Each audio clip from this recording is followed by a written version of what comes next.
नमस्कार, मैं हूं जितेंद्र दीक्षित।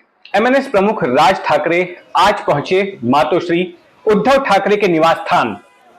मौका है उनके जन्मदिन का, उद्धव ठाकरे के जन्मदिन का। अब आप सोचेंगे कि इसमें खास बात क्या है, दोनों चचेरे भाई हैं और अगर एक चचेरा भाई दूसरे चचेरे भाई के घर पर उसके जन्मदिन पर जाता है तो उसमें विशेष क्या है। विशेष बात यह है कि ये दोनों ही भाई एक एक राजनीतिक दल के मुखिया हैं और ऐसे राजनीतिक दलों के जो कि बीते 20 सालों से एक दूसरे के प्रतिद्वंदी रहे हैं। दोनों के बीच बीते 20 सालों से अदावत रही है और राज ठाकरे आखिरी बार मातोश्री गए थे 2012 में, जब शिवसेना के संस्थापक बाला साहेब ठाकरे का यानी कि उनके चाचा का निधन हुआ था। उससे पहले भी एक बार गए थे जब उद्धव ठाकरे को सीने में दर्द उठा था और उन्हें लीलावती अस्पताल में भर्ती कराया गया। जब उद्धव ठाकरे की तबीयत बिगड़ी तब बाला साहब ने बहुत ही घबराकर राज ठाकरे को फोन किया था और उनसे मदद मांगी थी। तब राज ठाकरे फौरन दौड़े चले गए थे लीलावती अस्पताल, जहां पर उद्धव ठाकरे की एंजियोग्राफी हुई थी और उसके बाद राज ठाकरे ने अपनी ही कार से उद्धव ठाकरे को मातोश्री पहुंचाया था, खुद ड्राइव करते हुए।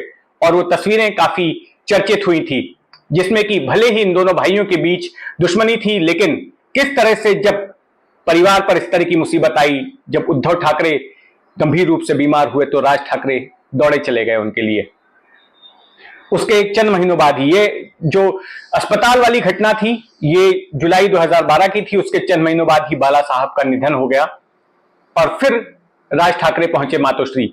लेकिन इस बार जब वो मातोश्री पहुंचे थे तब उन्हें काफी तनाव का सामना करना पड़ा था। वहां पर जो शिवसैनिक थे वो राज ठाकरे के ऊपर भड़क गए थे और वहां पर उन्होंने राज ठाकरे के खिलाफ नारे लगाने शुरू कर दिए, एकच साहेब, यानी कि एक ही साहब हैं, एक ही साहब हैं, बाला साहब के बारे में, कि बाला साहब के अलावा महाराष्ट्र में और कोई साहब नहीं है। इस तरह से वो नारे लगाने लग गए राज ठाकरे के सामने और राज ठाकरे को कुछ मिनट बाद ही मातोश्री छोड़कर चले जाना पड़ा था। यह 2012 की बात थी। उसके बाद से शायद ही राज ठाकरे कभी मातोश्री गए हों। हालांकि उद्धव ठाकरे के साथ कुछ पारिवारिक समारोहों में, फैमिली फंक्शंस में, नाते रिश्तेदारों के कार्यक्रमों में राज ठाकरे और उद्धव ठाकरे कई बार एक साथ मिले, लेकिन इतने सालों के बाद यह पहला मौका था जब उद्धव ठाकरे के जन्मदिन पर उन्हें शुभकामना देने के लिए राज ठाकरे वहां पहुंच गए।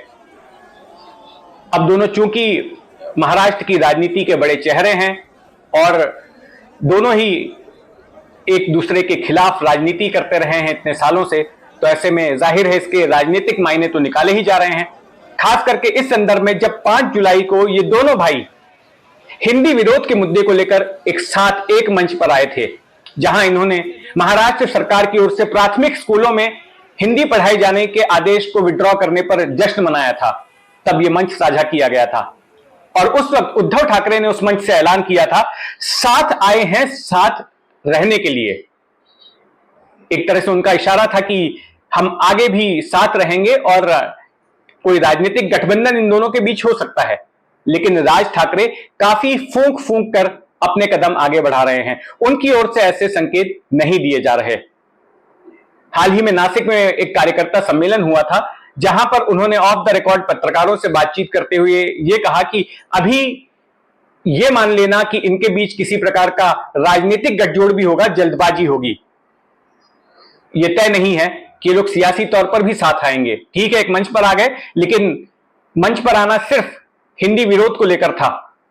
इसको लेकर यह मतलब ना निकाला जाए कि दोनों को बीएमसी चुनाव जो चंद महीने बाद होने जा रहे हैं उसके लिए दोनों पार्टियों में किसी प्रकार का गठबंधन भी हो जाएगा।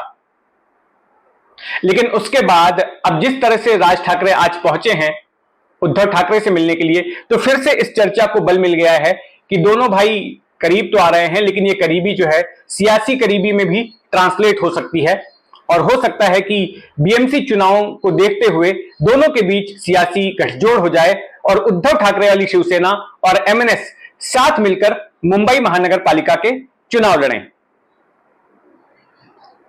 अब ऐसे में सवाल खड़ा होता है कि क्या इसका बीजेपी को किसी प्रकार का नुकसान होगा कि अगर मराठी वोट एक साथ आ जाते हैं, उद्धव के वोटर एक साथ आ जाते हैं, राज ठाकरे के वोटर एक साथ आ जाते हैं, तो इसका चुनावी गणित पर किस तरह का असर पड़ेगा और इसमें एकनाथ शिंदे का क्या होगा।